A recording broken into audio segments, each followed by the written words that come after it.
Всем привет, друзья! Прошу прощения за длительный такой перерыв. Очень давно не снимал видео. Ну теперь видите, я без маски. Тогда просто я приболел немножко, поэтому пришлось одеть медицинскую маску, чтобы не заразить как бы оператора.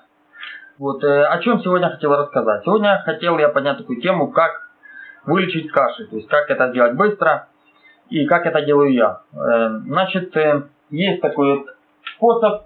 Это вот взять сироп пертусин.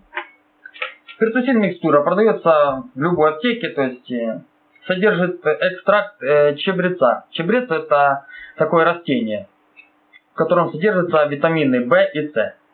Поэтому как лечиться? Значит, в чашку чая наливать 2-3 чайных ложки, просто налить, то есть. И вот так вот выпивать по 2 чашки в день. То есть 3 ложки чайных мы бросаем в чай, расколачиваем, можно добавить сахара, можно без сахара, тут уже на любителя. И по 2 чашки в день выпивать, хотя бы по 2. И вот так вот вы, лично я по себе скажу, я еще не успеваю выпить полностью всю бутылочку, а кашля уже нет. Я лечусь так уже на протяжении нескольких лет. Вот. Поэтому буду рад, если это поможет и вам. Всем пока-пока.